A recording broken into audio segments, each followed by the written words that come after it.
UMass Lowell is growing. We have our latest acquisition, St. Joseph's Hospital, that we've transformed into the University Crossing building. There's a new bridge that's going to be going across the Merrimack River that will be the gateway to the North Campus, and we're looking at a food court, one consolidated bookstore, a first-rate bookstore. So things are going very well, and that's an important acquisition for us.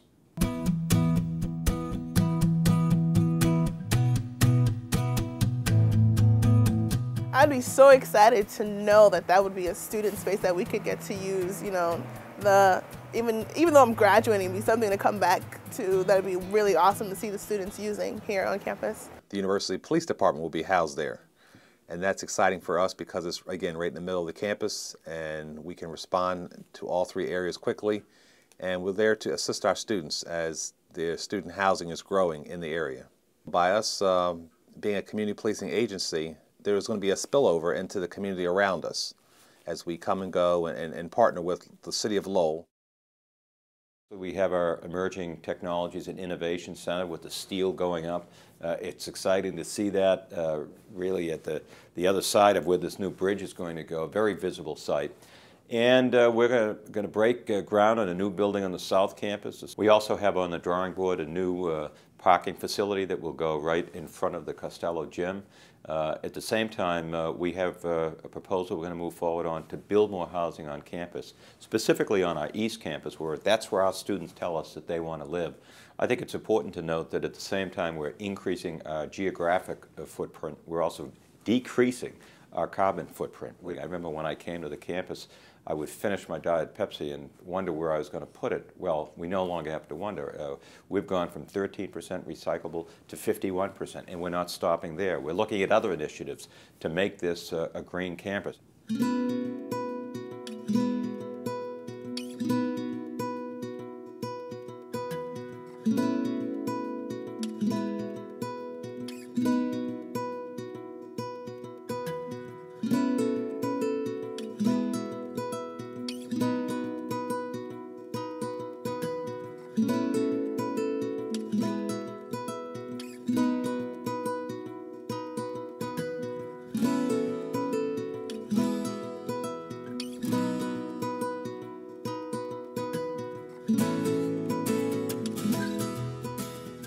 We've been growing our student population here at UMass Lowell as well, and that has been strategic.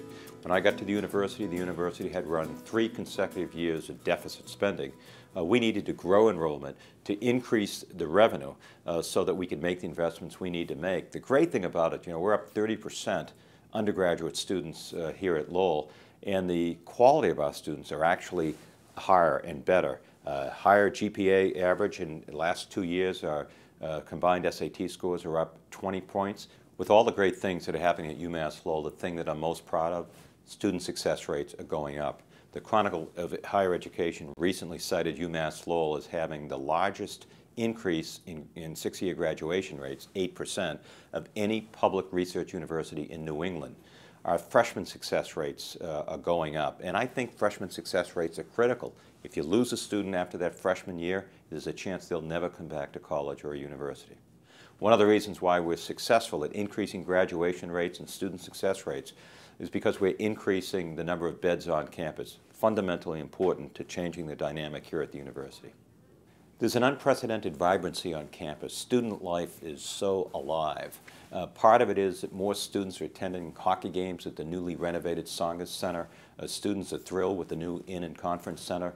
Our women's field hockey team won the national championship, undefeated this year.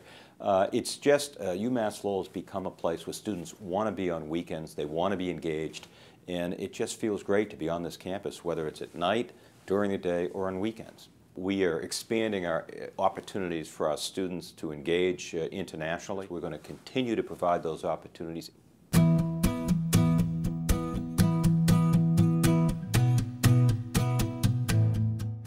We think it is very important for our graduates to be globally prepared.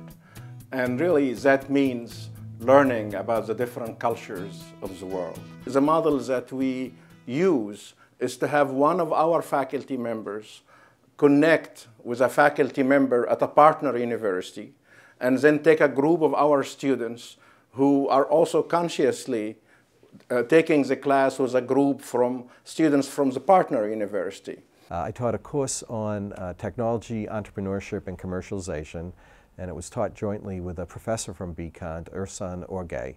And so this experience allowed our students to make cultural sense of where they are, but also start to integrate that into their thinking about entrepreneurship.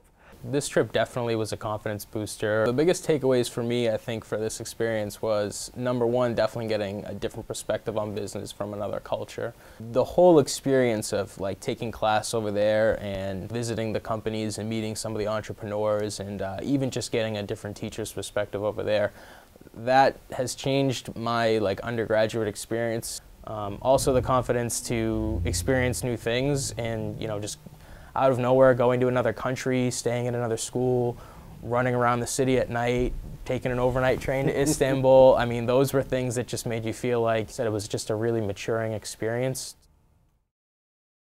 We're increasingly becoming a more diverse campus.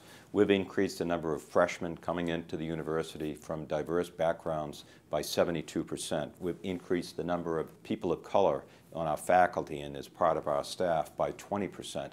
But having great statistics really isn't enough. You need to be an inclusive community, and we have worked towards that.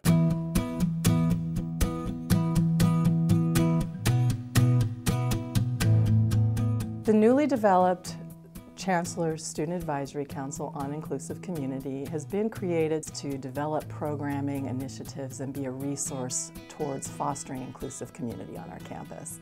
So it really gets diversity beyond equity and access to creating the kind of community where anyone can thrive. Two in particular that are relatively new are the Males Organization and the Sisters Organization. Males provides that opportunity to form a safe space and to form that environment and community for underrepresented populations to gather, discuss concerns, success stories, and really motivate each other so that each of them can reach their own potential in life. Being able to really foster the idea of success and excellence for Black and Latino and Asian men has an opportunity for males to really promote diversity and inclusion in the right format, which is part of the overall mission of UMass Lowell. When I became a student on this campus, the state paid almost 90% of the operating budget of the institution, and today that's down to 21%. That means we need to be more entrepreneurial. We need to raise more money. We've been aggressive about raising money. We have been aggressive in terms of growing revenue from intellectual property and licensing agreements. We've also been aggressive about increasing research expenditures, which are up by 57% over the last 2 years. We also increased revenue by $17 million over last year if you combine all of these things together. Desh Deshpande, who's a local entrepreneur, a great guy, has stepped up to the plate with $5 million that will focus on entrepreneurship and leadership within the communities of Lowell and Lawrence. It will be great for this university. We're really excited about this remarkable gift from the Deshpande Foundation. This $5 million gift will enable us to work with the foundation to build the Merrimack Valley Sandbox, supported by the 4 colleges in the region, UMass Lowell being the lead, along with our partners, Merrimack College, Northern Essex and Middlesex Community Colleges, along with a host of nonprofits. Together we'll be working to create a cohesive strategy for regional economic development based in entrepreneurship and innovation. We are really excited about our fundraising results this year. Fiscal year 11 to date, we are up over 81% over the same period last year through our increased activity and engagement efforts. Some of the fundraising highlights include 15 new endowments established for scholarships and professorships totaling well over $1 million. We're really thrilled about a new gift received towards our university's libraries, the largest gift in the history to date of $240,000 to support our libraries. Cash received to date is up over $300,000 versus the same period last year. We're off to a great early start for our fundraising efforts for the Emerging Technologies and Innovation Center, having secured nearly $4 million in cash and equipment for the project to date. So we're working hard to increase revenue and to raise more money wherever we can find it, and we need to continue to do that, and we will.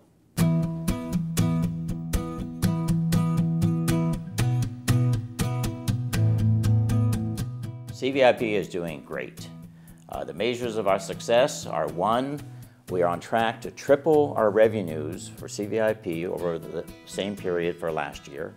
Number two, this return on our research dollars for the university are almost double what our peer universities are getting across the country. Number three, our invention disclosures from our faculty are up by about 10% compared to last year.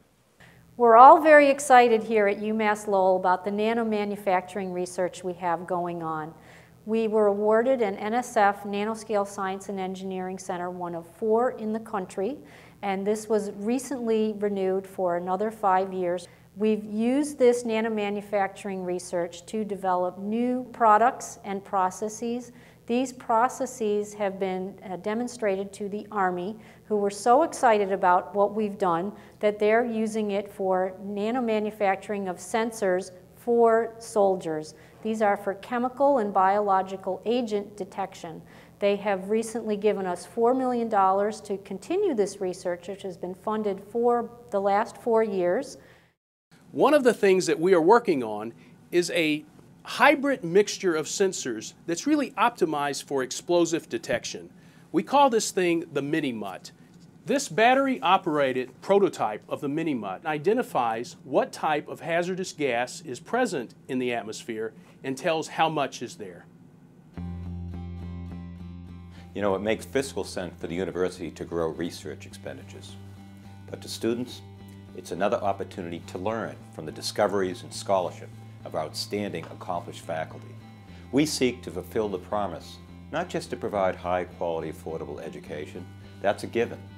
We must give our students meaningful opportunities to grow outside the classroom, to persist to graduation, and to contribute to society.